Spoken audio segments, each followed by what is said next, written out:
Morning, everyone. 안녕하세요, 여러분. It's always good to be back with you. We're so happy Ah. to come and see you again. 네, 양병교회에서 초청하면 너무 행복합니다. We prayed a little bit today for Ukrainian Christians. So let me give you a quick update about 오늘 Ukraine. 우리가 우크라이나 위해서 기도했잖아요. 그래서 잠깐 업데이트하겠습니다. It's interesting. When we come see you, a lot of times we're talking about North Korea, we're talking about China, but Ukraine has been a very important place for us for many years.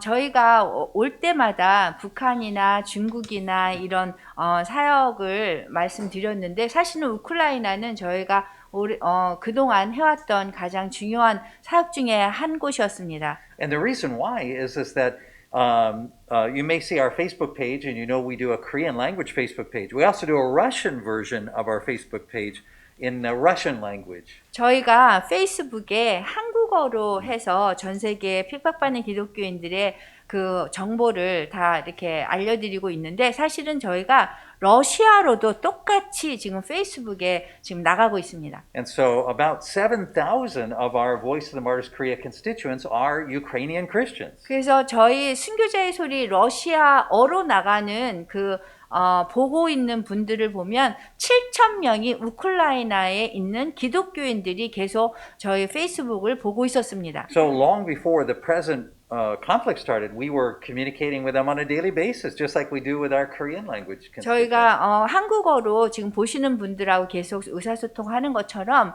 전쟁이 일어나기 전에도 계속해서 저희가 의사소통을 그곳의 기독교인들과 하고 있었습니다. And in the eastern part of Ukraine, which has been occupied by Russian soldiers now since 2014, the Christians there have faced a lot of restrictions already for almost a decade.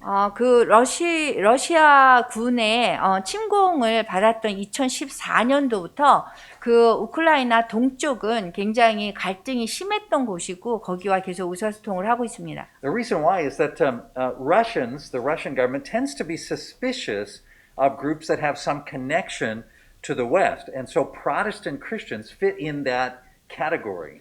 개신교라고 하면 이 러시아 군인들이 저희를 볼 때에 개신교라고 보면 우크라이나 그 동쪽에서 우리하고 연결이 되어 있다, 서양하고 연결이 되어 있다라고 생각해서 개신교를 핍박하는 것입니다. So since 2014, those Protestant churches in the East have not been able to legally exist. 그래서 그 우크라이나 동쪽에서는요, 개신교들이 합법적으로 개신교가 인정을 받지 못하기 때문에 합법적으로 존재하지는 못합니다. In fact, all of their church buildings were taken away and they're used as dormitories for soldiers. 그 교회 건물이었던 곳은 다 빼앗겨서 군인들이 기숙사로 사용하고 있습니다. So pastors have been arrested or forced to leave. 목사님들이 다 체포되고 그 다음에 강제로 추방되기도 합니다. So, but the interesting thing is what we've seen in the last 8 years is even though they've lost their buildings, they've lost their pastors, they've lost the ability to meet together. 그 건물을 빼앗기고 목사님들이 추방당하고 그 주일날마다 만나지 못하는 예배를 못 드리는 상황에서도 그 지역에서는 저희 기독교가 존재하고 있습니다. Those churches are stronger now than they were 8 years ago. 그 8년 전보다 핍박이 시작됐던 그 이후인데도 불구하고 지금 8년이 지나서 더 강해졌습니다. There's a biblical principle involved with that. 여기에 성경적인 원칙을 우리가 배울 수 있습니다. Often the way that the Lord strengthens us is to take away things. 우리가 가진 것들을 하나님이 빼앗으시면서 저희를 강하게 할 때도 있다는 것입니다. So there's things that we think we can't live without.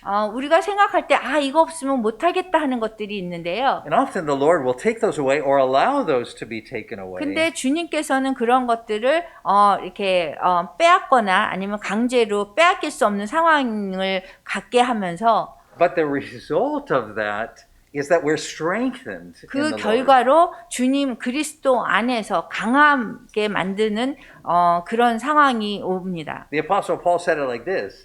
그 사도 바울이 이렇게 얘기했어요. He said, on the outside, I'm wasting away. I'm getting worse. My 제가 situation's getting 겉으로 볼 때는 상황이 더 나빠질 수 있는데 but inwardly I am being renewed. 근데 나는 안에서는 새로워진다라고 사도 바울이 얘기했습니다. And so even as we hear from the Ukrainian Christians day to day, 심지어 저희가 우크라이나에 있는 개신교도들의 그 상황을 지금 계속 매일 듣고 있는데요. even just this past week, we sent funds to take care of 6 martyrs' families, 6 Ukrainian Christians. who've been 지난 martyred. 주에 저희가 우크라이나에서 순교하신 분들이 6명이 있어서 저희가 또 기금을 보냈습니다. We see a church that outwardly may be wasting away, 겉으로 볼 때는 우리 교회가 그냥 이렇게 낭비되고 잘 안 되는 것 같기도 한데요. but inwardly is strengthened. 근데 내면적으로는 저희가 강하게 되는 것입니다. And it becomes a matter of what is our foundation. That's 그러면 really the question. 우리의 이렇게 강해지는 교회의 반석이 무엇인가? Is our foundation as a church or in our Christian life, is our foundation those external things?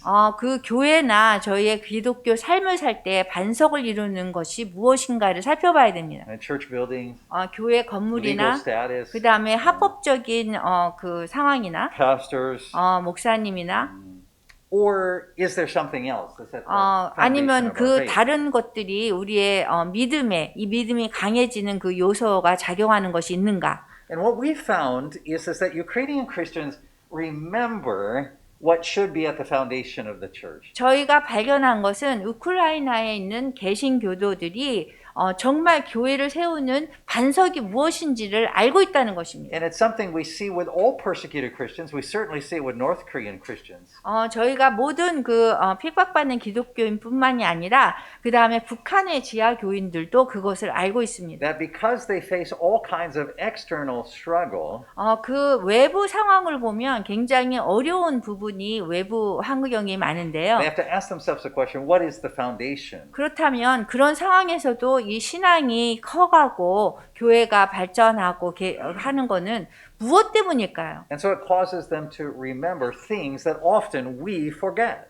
우리가 잊어버린 것들을 그분들은 외부 상황이 압박이 많기 때문에 그 가장 중심되는 것이 무엇인지를 자꾸 생각하게 하는 것입니다. So our scripture today is about remembering. 우리 오늘 성경 말씀이 생각하라, remember라는 뜻입니다. It comes from Hebrews 13:3. It's the foundational scripture for Voice of the Martyrs. 저희 단체 순교자의 소리의 가장 중심적인 성경 구절이 히브리서 13장 3절입니다. And the scripture says, remember those in prison as if you were together with them in prison. 그 함께 갇힌 자들을 갇힌 것처럼 내가 갇힌 것처럼 생각하라고 그랬어요. And those who are mistreated as if you yourselves were suffering. 그리고 우리도 몸을 가졌기 때문에 학대받는 사람을 생각하라고 했습니다. Now, when we hear the scripture, we tend to assume that remember means to not forget. 저희가 생각하라, remember를 잊지 말아야지라는 생각으로 받아들일 때가 있습니다. So we tend to think that the writer of Hebrews is saying, make sure to call to mind those who are in prison or in difficult circumstances. 감옥에 있는 분들을 그냥 잊지 말고 기억하라로 저희가 생각합니다. Make sure to think about them. Make sure to pray for them. 그래서 그분들을 이게 기도만 하면 된다라고 생각하고 기억만 하면 된다고 생각합니다. But biblically, the word remember means something more. 그렇지만 성경적으로 이 remember를 원어로 저희가 보면 더 많은 의미가 담겨 있습니다. Biblically, to remember means to do something more than to not forget. 잊지 말라는 거에 이상의 그 의미를 담고 있습니다. The core of the word remember is the word member. It is a body word. 그 remember라는 그 단어는요.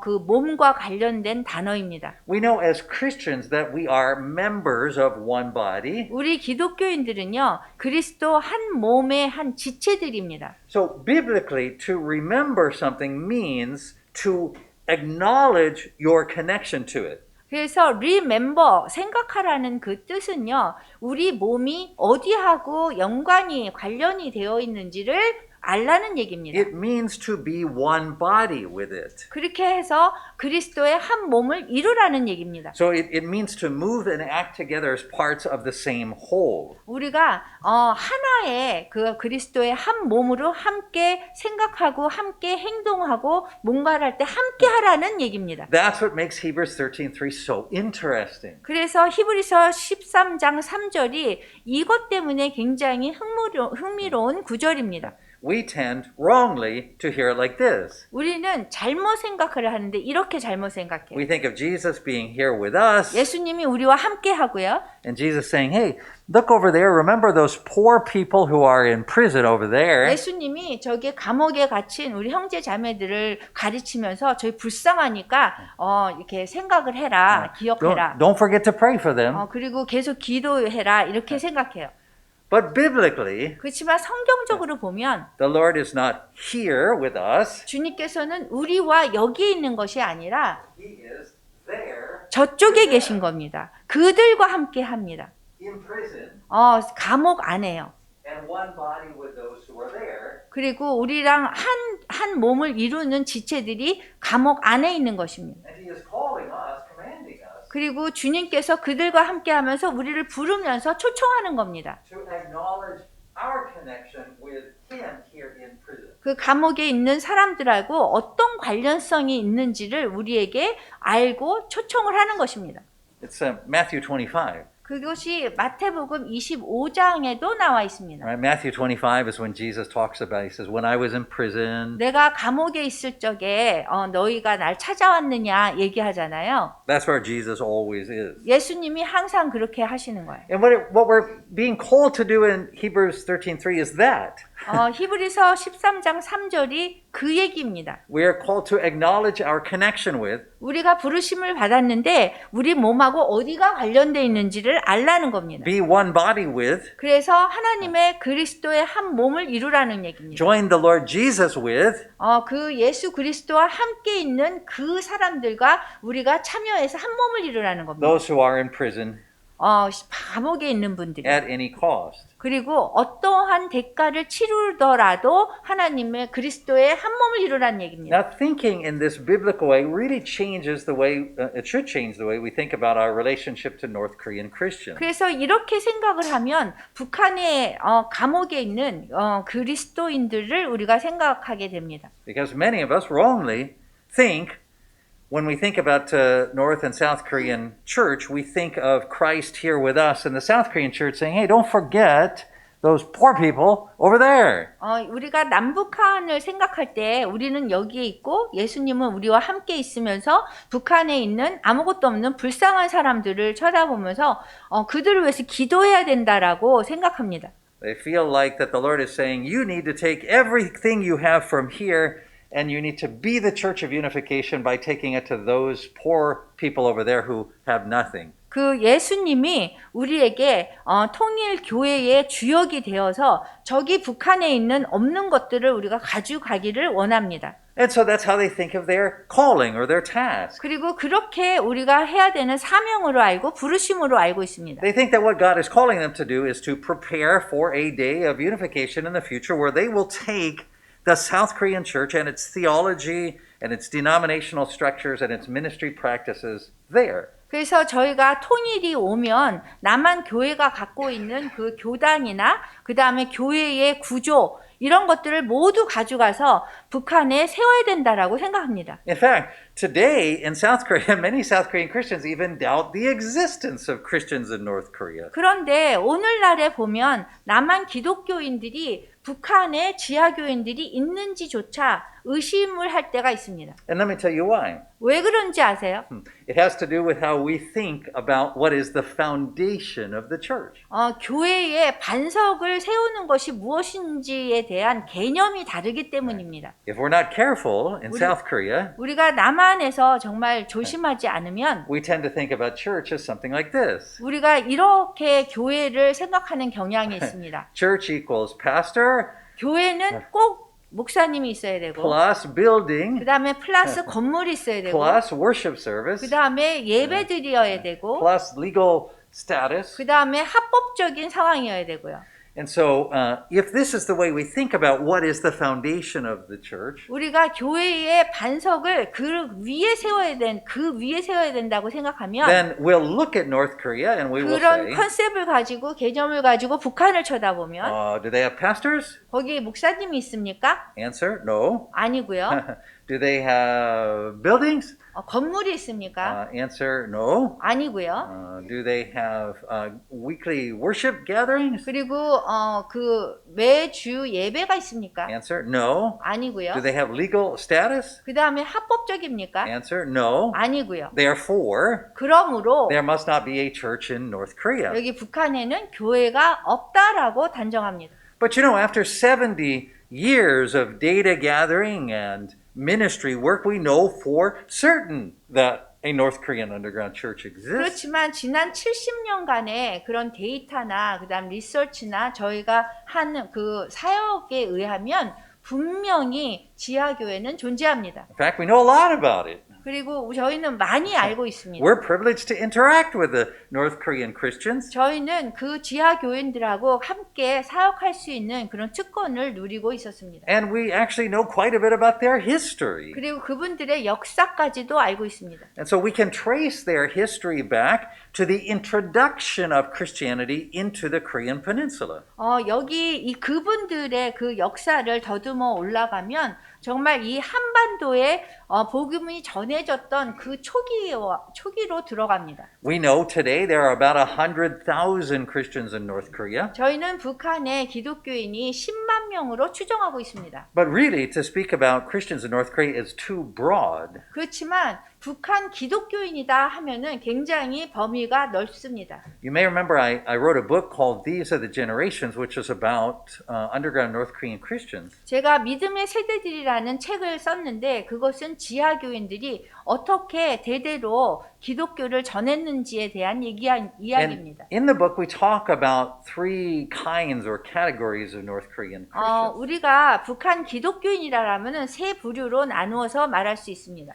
The first category are North Koreans who became Christian by being evangelized by South Korean missionaries. 첫 번째 그 부류의 북한 기독교인들은 남한 선교사님과의 접촉에 의해서 복음을 받아들인 사람들입니다. These are the North Korean Christians who most South Korean Christians are used to hearing about. 그래서 우리 남한 기독교인들이 대부분 이렇게 듣게 되는 사람들이 이 부류입니다. So South Korean missionaries go to China, they met North Koreans there, they evangelized them. 그 남한 선교사님들이 중국에 가서 북한 사람들을 만나서 복음을 전하고 또 이분들이 들어가는 겁니다. And those North Korean Christians are thus very much similar to South Korean Christians. 그런 부류의 북한 기독교인들은 남한 기독교인들과 흡사합니다. Their church models, their theology, their 교회 practice. 모델이나 교단이나 아니면 교리나 이런 것들이 굉장히 비슷합니다. They're like South Korean churches. 그래서 남한 교회와 비슷합니다. The second group of North Korean Christians, 북한 기독교인의 두 번째 부류는요. we might call them hereditary Christians, or 그 역사적으로 대대적으로 기독교 집안에서 태어난 사람들을 얘기합니다. they come from historically Christian families, but they themselves are not active.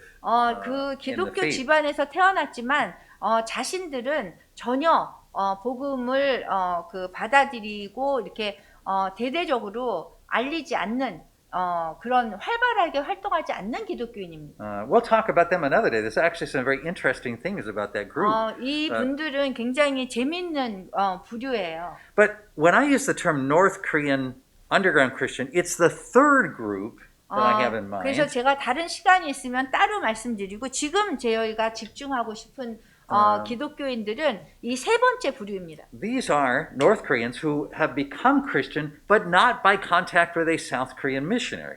이 기독교인들은요, 남한 선교사님에 의해서 복음을 이렇게 전해받은 분들이 아닙니다. Instead, they have become Christian through contact with a North Korean Christian. 다른 북한 내부에 있는 다른 기독교인들에 의해서 복음을 전해받은 사람들입니다. who became Christian through contact with another North Korean Christian. 그리고 또 전해준 사람은 또 다른 북한 사람들에 의해서 복음을 전해받았습니다. And so on backwards in time, so that that chain now goes back 4 generations to the very earliest Christians in 그래서 Korea. 누구에게 전해받았느냐를 저희가 이렇게 추적하다 보면 처음에 조선의 복음이 전파됐을 때 초기 기독교인들로 올라갑니다. And here's the very interesting thing about this group. 이 그룹들은 굉장히 흥미로운 그룹입니다. This group of North Korean underground Christians is very similar to the earliest Christians in Korea.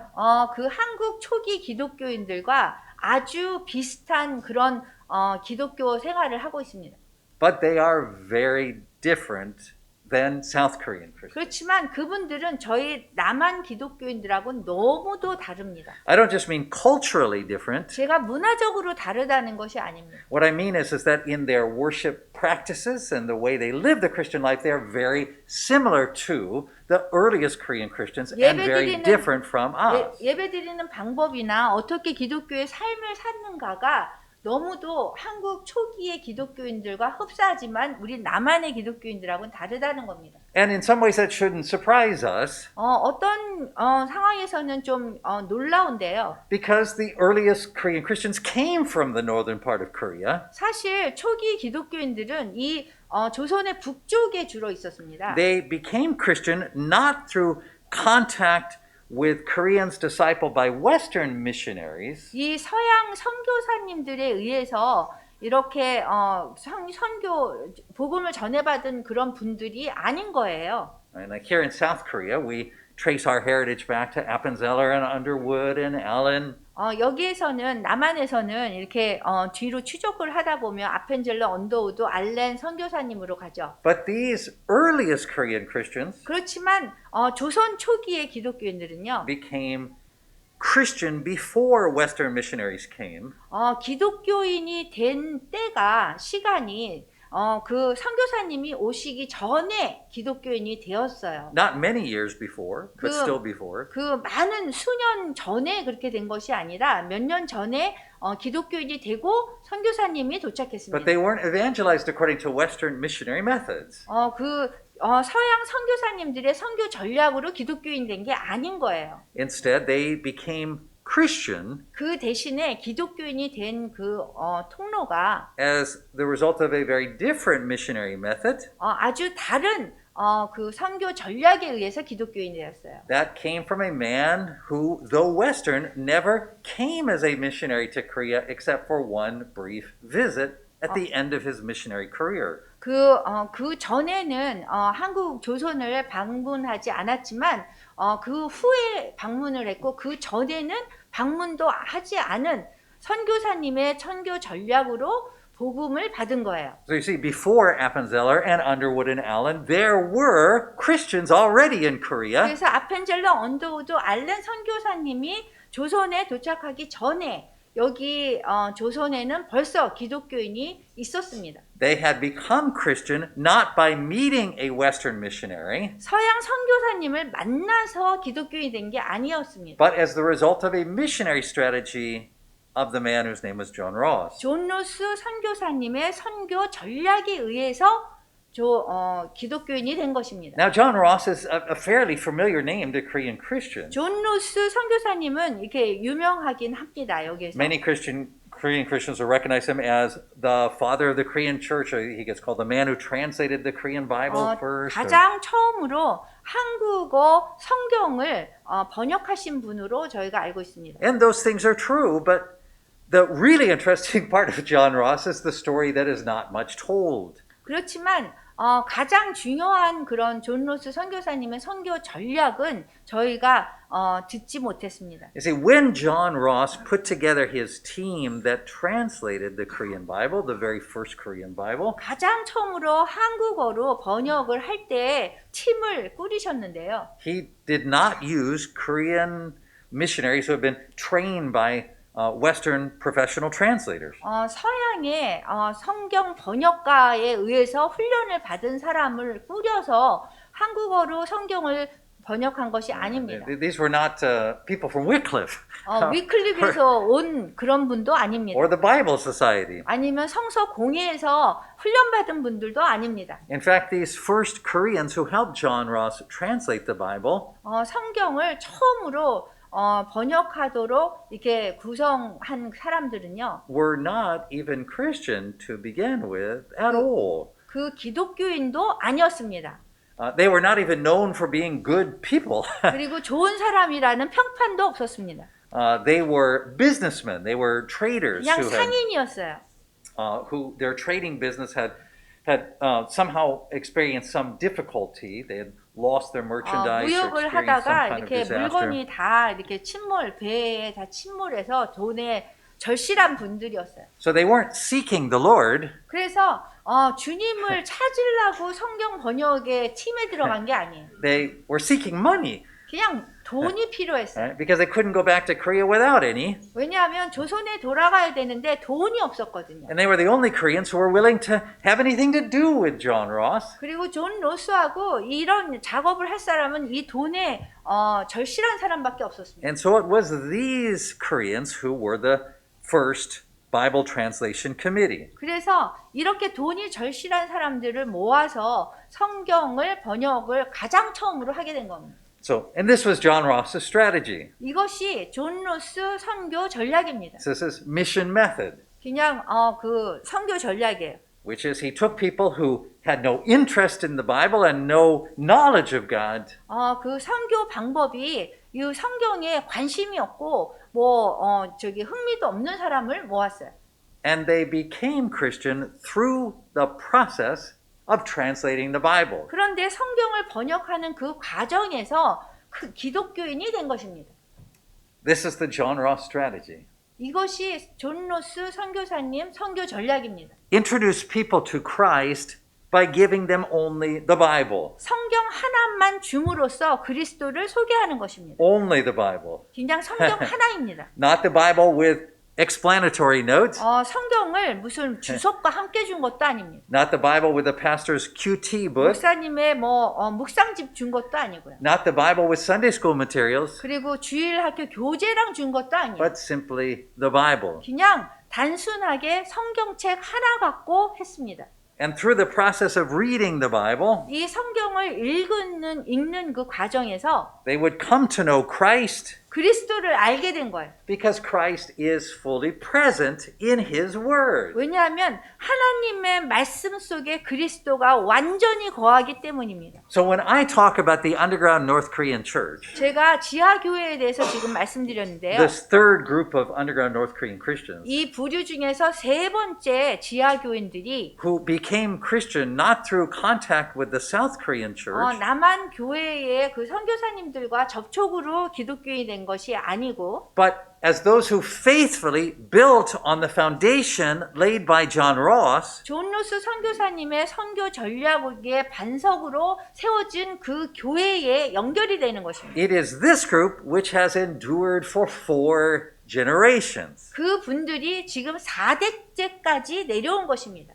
This group has for 4 generations practiced Christianity with the Word alone. 이 4대째 내려온 북한 지하교인의 이 세 번째 부류는 그냥 하나님 말씀 하나 갖고 이 기독교의 삶을 살아온 겁니다. Right? Here in South Korea, we think church equals pastor plus building 저희 plus 남한 meeting. 교회에서는 교회가 있으면 건물이 있어야 되고 목사님이 있어야 되고 여러 가지 있어야 되는 것들이 있습니다. But that church is church minus pastor minus building 그런데 minus 북한 gathering. 교회에서는 교회가 마이너스 건물이 없고 목사님 없고 그 주일 예배 없고 이렇습니다. That church is the Word alone. 그 교회는 하나님의 말씀 하나로 세워졌습니다. And in some cases, they only have a very small part of the Word. 어떤 경우에는 그분들이 아는 거는 하나님 말씀의 다가 아닙니다. It's a very common experience for us to meet North Korean Christians who only know part of the Bible, like they might only know the Lord's Prayer or the Ten Commandments. 저희가 북한 지하교인들을 만나면 아는 것이 다 성경 전체를 아는 것이 아니라 어떤 분은 주기도문, 어떤 분은 십계명, 어떤 분은 그 성경 속에 그 몇 가지 이야기밖에 모릅니다. They may only know certain Bible stories. 그 성경 이야기 중에 그 부분밖에 모릅니다. Adam and Eve, 아담 하와 이야기, Noah, 노아나 some of the stories of David, 그 다윗의 몇몇 이야기, and the stories of Jesus. 그리고 예수님의 이야기입니다. That is their whole Christian life. 그것이 그분들 그 알고 있는 그것이 기독교 삶의 전부입니다. Is knowing and treasuring that word, 그 하나님 말씀 알고 있는 것을 보물로 생각합니다. meeting Christ fully in it. 그리고 그 부분적인 부분에서 예수님을 완전히 만났습니다. And they risk their lives for that. 그리고 그것을 위해서 자신의 목숨을 헌신합니다. They're willing to die for it. 그리고 그 예수님을 위해서 그것을 위해서 그냥 죽어도 된다고 생각합니다. And they don't perceive that anything is missing from their faith. 그리고 그 믿음에 뭔가 놓친 게 없다라고 생각합니다. They have Christ. 그리스도 한 분입니다. And they found that that is sufficient. 그리고 그리스도 한 분으로 족하다고 생각합니다. I want to compare and contrast then the mission strategy of this John Ross with one of the Western missionaries like Horace Allen. 그러면 제가 북쪽에 존 로스 선교사님의 선교 전략과 남쪽에 퍼졌던 다른 서양 선교사님들을 한번 비교하겠습니다. All right, so we talked about Ross's strategy. 네, His 존 로스 mission 선교사님 method is 얘기했어요. simple. 네, 굉장히 간단해요. Translate the Bible. 그냥 성경을 번역하고요. Become Christian as you're translating it. 그리고 성경 번역하다가 기독교인이 되고요. Distribute only that. 그리고 그냥 분배를 그것만 성경만 하는 거예요. And trust that as people read it, they will meet Christ because he is fully present in it. 그리고 그리스도께서 하나님의 말씀에 충분히 완전히 거하기 때문에 성경 하나를 가지고 전도를 해도 그것으로 충분하다고 생각하는 거예요. Allen's strategy was different. 알렌 여기 서양 선교사님은 달랐습니다. Allen is often called the first Protestant missionary to Korea. 그 개신교 선교사의 첫 번째 분이 알렌이라고 알려져 있습니다. As I mentioned to you, Ross never came except for a very short visit at the end of his career, but Allen lived here. 존 로스 선교사님은 성경책만 보냈지 나중에 가서 잠깐 방문을 했고요. 여기 알렌 선교사님은 완전히 이사 오셔서 여기서 살았습니다. So let me tell you about Allen's method. 제가 그분의 선교 전략을 말씀드리겠습니다. Allen believed that the Bible was too complicated to be understandable to ordinary Korean people.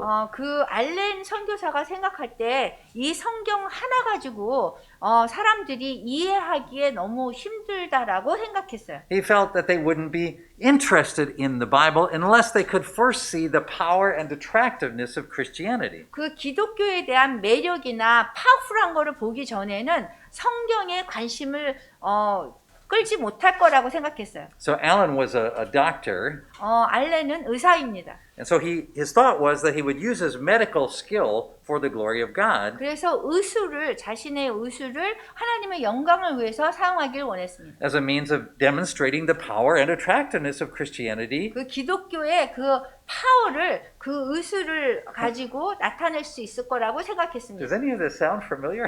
여러분 좀 익숙하게 들리지 않나요? Well, God gave him his chance. 하나님께서 기회를 주셨어요.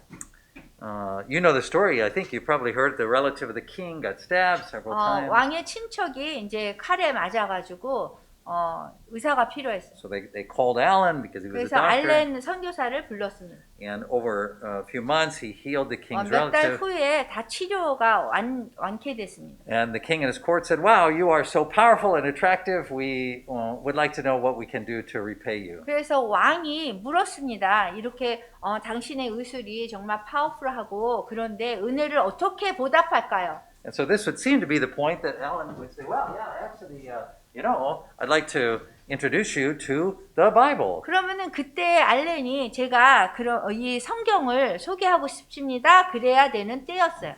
But it didn't quite happen like that. 근데 그렇게 하지 않았어요. The king's court said, "How can we repay you?" 왕실이 물어봤어요. 어떻게 보답을 할까요? And Allen said, "Let me Let me ask you to help me build a bigger hospital. 제가 더 큰 병원을 세울 수 있게 도와주십시오 그랬어요. And that is how Severance Hospital was born. 그렇게 세브란스 병원이 탄생했습니다. And ultimately, it's how so many of Korea's hospitals and universities 그 and 결과적으로 너무 그 이후에 많은 병원과 대학과 뭐 이런 것들이 세워졌어요. orphanages and schools, all 그리고 those were built. 고아원과 대학과.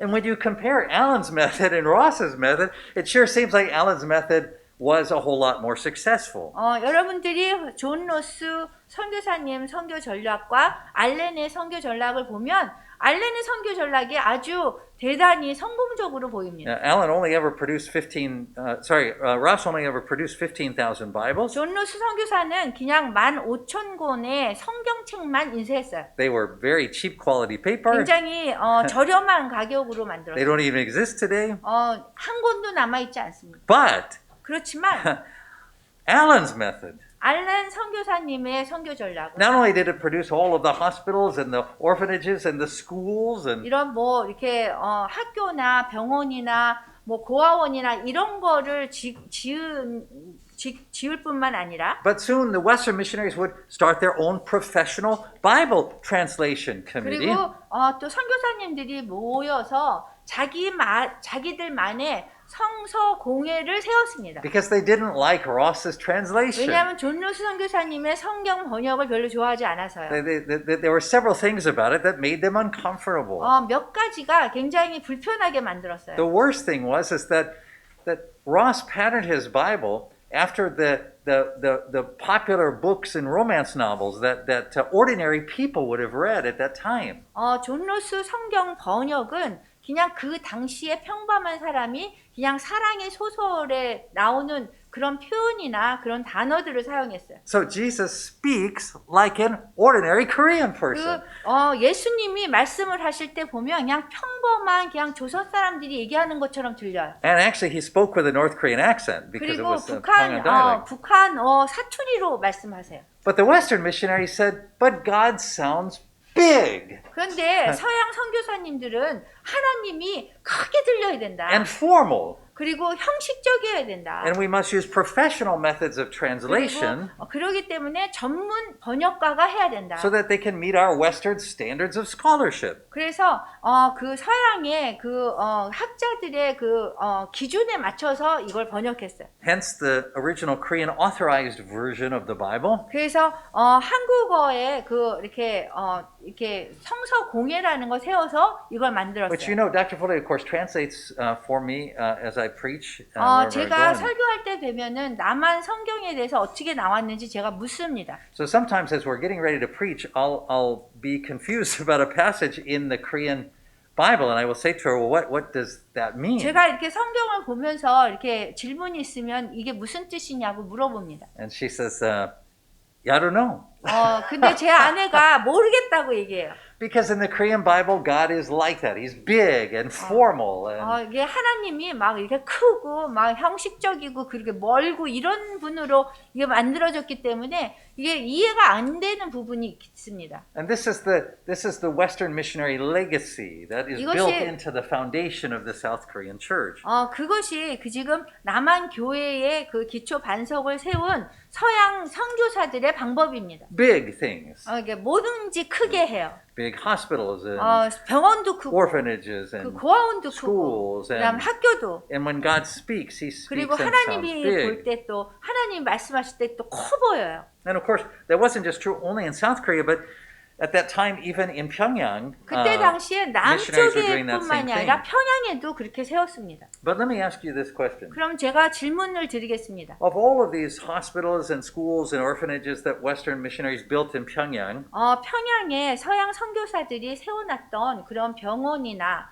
고아원이나 학교들 how many of those are still introducing people to Christ today? 몇 개나 지금 그리스도를 소개하면서 남아 있습니까? Answer, none. 답은 없다는 겁니다. They exist still, 지금 존재하고 있는 것들은 있어요. but they're not serving the Lord Jesus, they're serving Kim Il-sung. 그렇지만 그리스도를 섬기는 것이 아니라 김일성을 섬기고 있습니다. So we have the Kim Il-sung hospitals and the Kim 그래서 Il-sung 우리가 Research 김일성 Center. 병원이 있고 김일성 대학이 있고 Well, let me ask you a little bit more difficult question. 그럼 더 어려운 질문 드리겠습니다. Of those big hospitals and orphanages and schools here in South Korea that were 여기 built by 남한에 Western 세웠던 서양 선교사들이 세웠던 곳들이 있어요.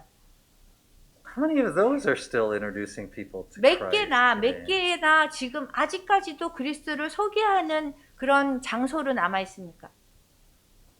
Yeah, we have a friend, Christian friend, who had to go to Yonsei because she had 기독교인 cancer. 친구가 있는데요. 이렇게 암이 걸려서 연세 세브란스 병원에 갔던 적이 있어요. So it was serious that she was in the hospital for 3 weeks. 그래서 3주 동안 입원을 했습니다. So at first, when she checked in, she was very comfortable because the music they were playing in the background was Christian music. 처음에는 병원에 가서 입원 절차를 할 때에 기독교 음악이 나와서 너무너무 행복했다고 그래요. But during the 3 weeks that she was in the hospital, 근데 3주 동안 입원해 있는 동안 very close to death, 거진 죽음에 이르는 순간도 있었는데 not one person spoke to 한 her about the 명도 Lord 와서 Jesus. 예수님을 소개하는 사람이 없었다고 합니다. And in fact, that's the challenge of all of these schools and hospitals and orphanages founded by Christians, isn't it? 사실은 이렇게 서양 선교사들이 세웠던 병원이나 대학이나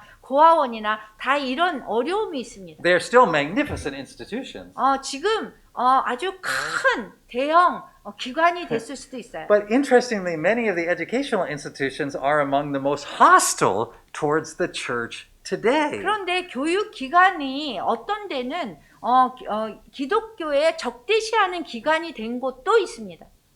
But meanwhile, 그 동안에 the work of John Ross has 존 로스 endured. 선교사님의 그 사역은 계속해서 지금 내려오고 있습니다. You see, the only thing that is still introducing people to Jesus in North Korea today is the Bible. 그 북한에 있는 기독교인들에게 이 예수님을 전한 것은 오직 성경 하나였습니다. And it turns out the only thing introducing the people to Jesus today in South Korea is the Bible as well. 당연히 남한에서도 예수님을 소개하는 것이 성경이죠. But you see, it is through John Ross that the Lord accomplished his enduring work in Korea. 그 하나님께서 그 성경 하나 가지고 계속해서 우리가 복음을 전해받을 수 있도록 하신 겁니다. Remember what I mentioned to you about Ukrainian Christians, that often God takes away the external, the big things, but in doing so, he builds something inside. 하나님께서 우크라이나의 그 상황을 사용하여 주셔서 외부 환경에 의해서 정말 중요한 것이 기독교의 무엇인가를 깨닫게 하시고 그것을 전할 수 있도록 하십니다. So the foundation that John Ross laid for the church in the northern part of Korea was built not on big externals, but it was built on one thing, which was the Word of God. 그래서 지금 북한에 아직까지도 남아있는 그 대대로 남아있는 북한 지하교인들의 그 반석은 그 성경 하나로 이루어졌습니다. And so when we look at the difference in the foundations of the North Korean and the South Korean church, 이 남한과 북한의 그 교회의 반석을 이루는 것을 우리가 비교할 수 and we 있는데요. ask the question, where is the Lord still building today? On what foundation is he still building in Korea? 하나님께서 이 남북한에 계속해서 세우시고 있는 교회의 반석이 무엇인가를 한번 살펴봐야 합니다. We would have to acknowledge that the church in North Korea continues to grow rapidly today. 지금 계속해서 그 교회가 성장하는 곳은 북한의 교회입니다. While here in South Korea, the 여기 church 남한에는 has been in numeric decline every year since 1993. 1991년부터 교인의 숫자가 계속 감소하고 있습니다. You see, for 140 years, God has been building on the same foundation. 지금 140년 동안 하나님께서 북한 교회를 그 성경이라는 하나로 지금 이어가고 계십니다. It's not the foundation of pastor plus building plus meeting plus legal. 목사님과 건물과 이걸 다 합쳐서 이 반석을 세운 것이 아닙니다. It is the foundation of meeting Christ through His Word alone. 하나님 말씀 안에서만 그리스도를 만나는 그 반석 위에 교회를 세우신 겁니다. And discovering that that is sufficient. 그리고 예수님 한 분으로 족하다는 것, 성경 하나로 족하다는 것을 알게 된 것입니다. Now, if I were to ask you the question, 제가 여러분에게 질문을 드린다면 was Kim Il-sung the servant of God? 이겁니다. 김일성이 하나님의 종입니까? 아닙니까? You would say, well, no, of course not. He tried 여러분 to destroy the 수인이 church. 아니라고 얘기할 수 있어요. But, you know, God has two kinds of servants, right? One are the 하나님은- people like us who are willing servants. 하나님은 두 종류의 종이 있습니다. 우리처럼 하나님의 뜻에 따르려고 하는 종이 있고요. But Christ tells us in the Bible that all power and authority belongs to Him.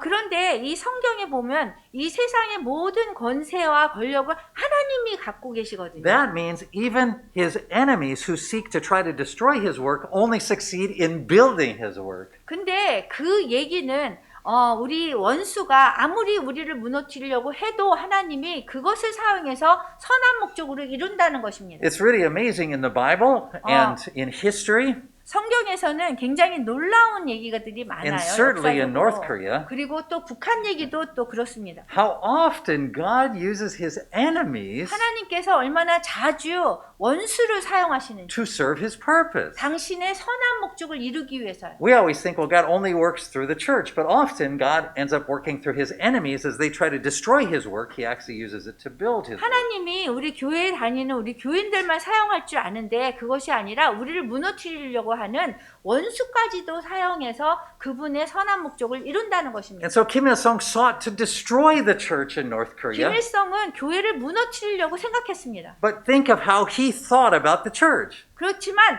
자신이 교회라고 생각하는 그 개념을 생각해서 무너뜨린 He 거예요. said, well, the church is pastor 교회의 그 목사님, plus building 그 다음에 건물, plus meeting 그 together 다음에 같이 모이는 거, plus legal status. 그 다음에 합적인 부분, 합법적인 거. In his efforts to destroy the church, 그래서 그런 것들을 사용해서 교회를 무너뜨리려고 he 한 거예요. killed the pastors, 그래서 목사님 죽이고요. took the buildings, 그 다음에 건물 없애고, he eliminated the gatherings, 그리고 또 모임을 못하게 하고요. and he got rid of the legal status. 그리고 법적인 상황도 불법으로 만들었습니다. And he said, the church is no 그리고 more. 교회가 더 이상 존재하지 않는다고 얘기합니다. But it's only because he didn't understand the foundation. 왜냐하면 교회의 반석이 무엇인지를 모르기 때문에 김일성이 그렇게 한 겁니다. You see, the Lord used Kim Il-sung to sweep all of those things away 하나님께서 김일성을 사용하여 주셔서 모든 것을 사라지게 하셨어요. because he was building a church in Korea, the foundation of which is his word alone. 왜냐하면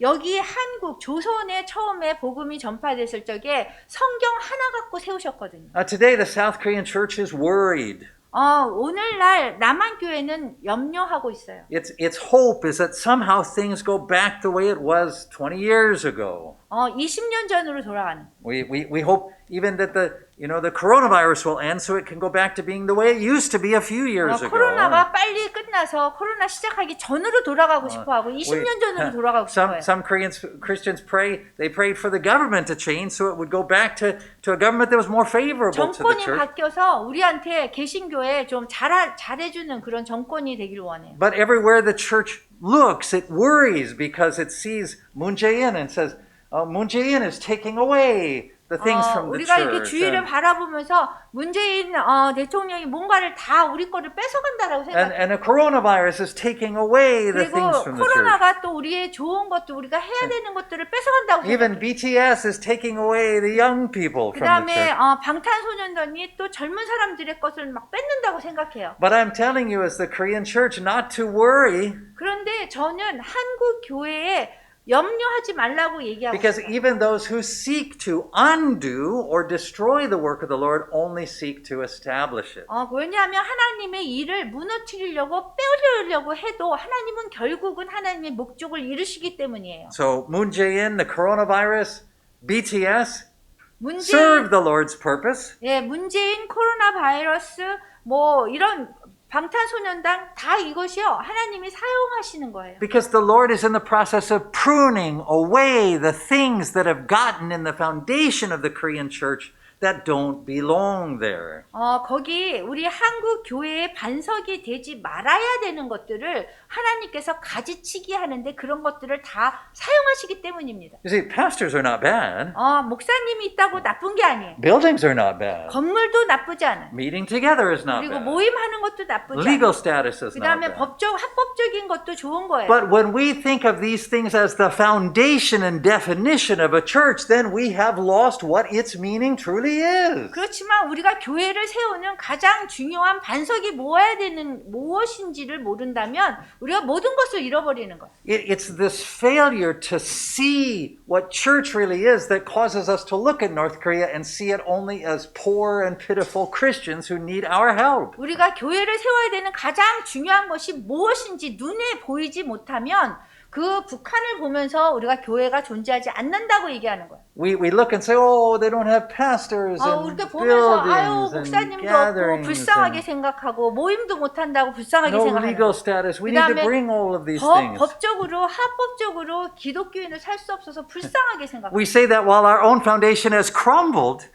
우리는 우리의 그 교회의 반석을 세운 것이 지금 이렇게 무너지고 있는데요. and their foundation has endured. 그 반석 세운 북한의 그 반석은 굉장히 강한 겁니다. This is why I like to say to Western Christians and Korean Christians as I travel to 그래서 speak, 서양 기독교인이나 아니면은 선교사님이나 남한 사람들에게 얘기합니다. 저는. God will not use the Western church or the South Korean church as the basis of unification with the North Korean church.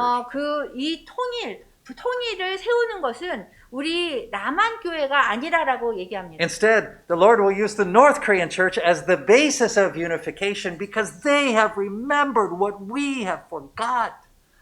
저희는 북한 교회가 저희 통일의 주역이라고 생각합니다. 왜냐하면 우리 남한 교회가 잊어버린 것들을 북한 교회는 지금 기억하고 하고 있기 때문입니다. They're the ones who remember that church is not pastor plus building plus. 북한에 있는 교회는 목사님도 없이 건물도 없이 모임도 없이 성경 하나만으로 지금 4대째를 내려왔기 때문에 아주 중요한 반석을 세우고 있는 겁니다. Church is meeting Christ fully in His Word. 하나님의 말씀 안에서 그리스도를 완전히 만나고 있습니다. You know, years ago, at 수년 전에 the collapse of the Soviet Union, 소련이 무너졌을 때입니다. the founder of Voice of the Martyrs, 저희 Pastor Richard 신교자의 Wurmbrand, 소리의 그 창립자는 리차드 원블랜드 목사님인데요. he became very sad 그분이 굉장히 슬퍼하셨습니다. because he saw Western missionaries running into Russia and bringing all of their Western tools and strategies and methods. 왜냐하면 서양 선교사들이 소련이 무너지면서 러시아에 서양의 그 선교의 그 도구들을 막 가져가서 하려고 했기 때문입니다. Always the same stuff, buildings, pastors. 그게 뭐냐면 서양 선교사들이 갖고 온 거는 건물, 목사님 이런 것들입니다. And Pastor Wurmbrand said, yes, you Western Christians should go to Russia. 원블랜드 목사님이 당연히 서양의 선교사들이 당연히 뛰어가야 된다라고 얘기는 But you 했어요. shouldn't go there to try to teach the Christians anything. 근데 기독교인들 거기 남아있는 기독교인들을 가르치려고 뛰어가는 것이 아니라 He said it's communism that collapsed in Russia, not the underground church. 그 러시아에 공산주의는 무너졌지만 기독교는 무너지지 않았거든요. The underground church had remained. It had a strong foundation. 지하 교인들이 아주 강한 반석 위에 세워져 있었습니다. And that's the interesting thing today in light of this conversation we started with about Ukraine. 그래서 우크라이나에 대해서 저희가 이렇게 얘기를 할 때 그것도 마찬가지입니다. Is it turns out that when Western missionaries went to Russia, that their efforts at mission work all failed. They collapsed. 지금 러시아에 가서 서양 선교사가 한 그 선교 전략은 다 무너졌습니다. They brought all of the money and all of 돈을 the 많이 strategies 갖고 for 하고 building 그다음에 these institutions. 건물이나 기관을 세우려고 했습니다. But it didn't work. 근데 그렇게 잘 되지 않았어요. But do you know who was successful in 근데 evangelism in 누가 Russia? 러시아에 그 성공적으로 선교를 했는지 아십니까? Ukrainian Christians. 우크라이나 기독교인입니다. From the late 80s on through the 90s, 그 80년도부터 90년도까지 listen carefully. 잘 들어보세요. The Ukrainian Christians were convinced that the collapse of the Soviet Union was temporary.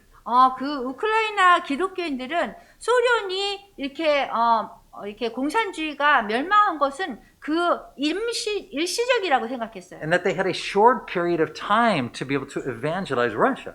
그래서 그 짧은 시간에 이게 러시아를 전도했어요. So while Western missionaries were coming in to try to set up all of these big institutions, 서양 선교사들은 와서 막 건물 짓고 막 이랬거든요. Ukrainian Christians who had nothing because they were former, under the Soviet Union as well, 우크라이나 그 기독교인들은 소련 밑에 있었기 때문에 굉장히 가난했어요. they simply went and preached the gospel. 그냥 러시아에 가서 그냥 설교를 했습니다. 네. 복음을 전했어요. They went where Western missionaries wouldn't go.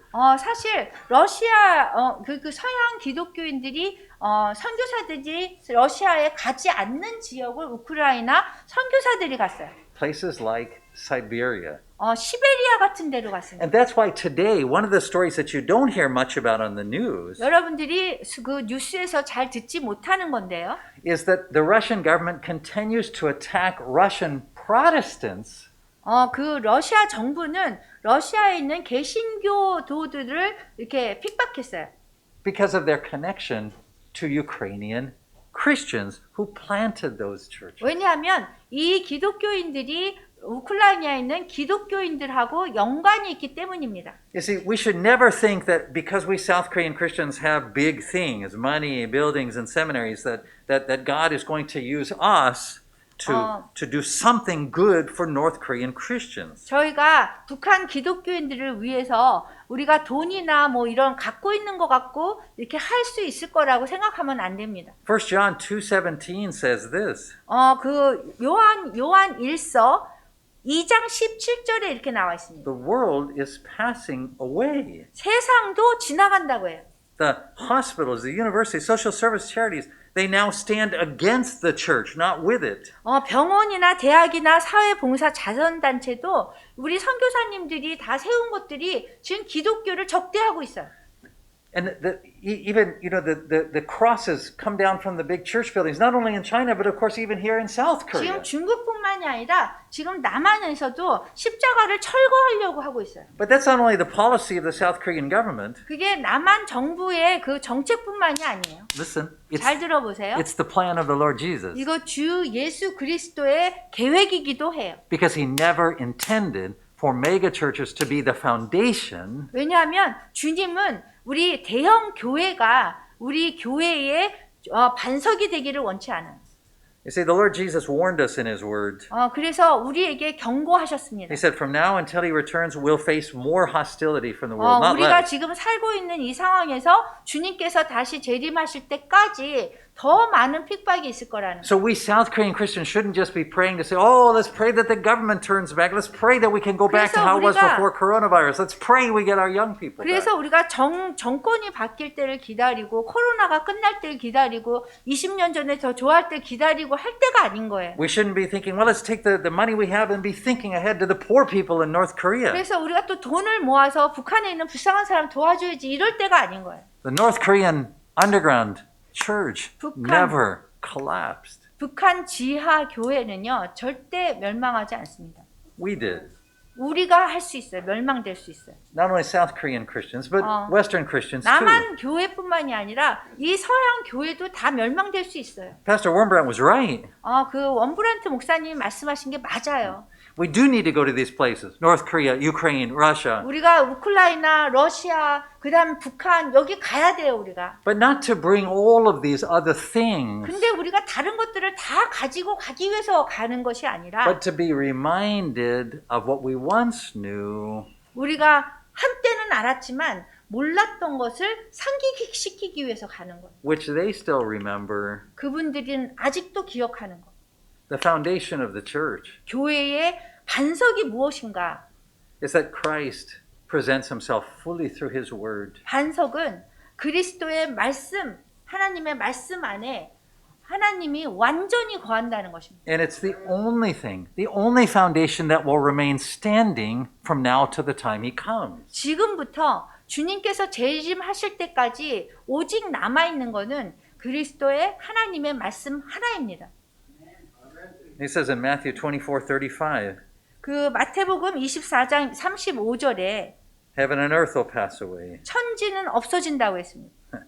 but my words will never 근데 내 맞아요. 말은 절대 없어지지 아니한다고 약속하셨습니다.